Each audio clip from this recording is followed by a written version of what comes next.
Hi there, and today I want to share my knowledge about drawing clothes. I'll show you how to make your artwork look lively, voluminous, and aesthetic. By the way, I'm still a beginner blogger, but I'm trying my best to impress you. So I'd be really happy to have your support. Let's start with a sketch. As usual, we'll build the figure using simple shapes, then outline our fabric. If the clothing is loose, it will have a bigger gap from the body. If it's tight-fitting, the gap will be smaller. Now let's begin studying our references. Wrapped fabric is a big set of small details that an artist needs to carefully analyze and break down into simple components. Fabric is like a high polygon model. Curves and folds can appear at absolutely any point, and each of them carries the shape of the material and the direction of force. And each curve will be defined by planes. The thickness and density of the fabric greatly affect how these folds will look. With thicker fabrics, they appear rounder and softer, while with thinner fabrics or shirts, they tend to be sharper and more defined.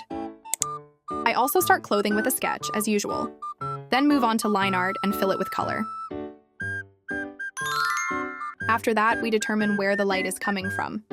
Here, the lighting is studio-like, coming from all sides. So, the sweater is quite voluminous, with a moderate number of folds. Since it's baggy and has smooth shapes, we place shadows along the larger folds. First, we mark the bigger shadow areas, but with a fairly light shade since we'll be darkening them later. Here I use a blur with a watercolor brush to show volume and soften the shadows. To create a sense of depth, we add more shadows on top of the existing ones in the especially dark areas. By the way, we did something similar in the hair tutorial, so if you're interested, you can check that out. The dress is almost white, but to avoid it looking flat, I shifted the tone slightly warmer. This way it contrasts softly with the cool-toned sweater. Since the dress fits close to the body and barely has any folds, I blocked in the shadows with a thick, soft brush. For warm fabric, I use cooler shadows, which looks more expressive and also harmonizes with the cool reflections coming from the sweater.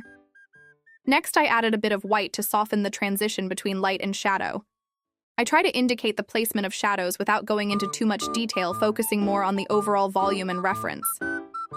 For the upper part and the collar, I use the same approach, repeating folds, lights, and shadows. If the fold is angular, I imagine it as planes with one side going into shadow and the other catching light. The contrast on the reference is very subtle, but in stylization, I enhance it just a little to make the form read more clearly. Let's get back to our sweater. Don't forget about our favorite reflections. Simply put, reflections are the colors of the environment bouncing back onto the fabric. Add both warm and cool tones to make it feel more natural. Depending on the type of fabric, it can also be a good idea to add highlights, especially if the material shines or shimmers.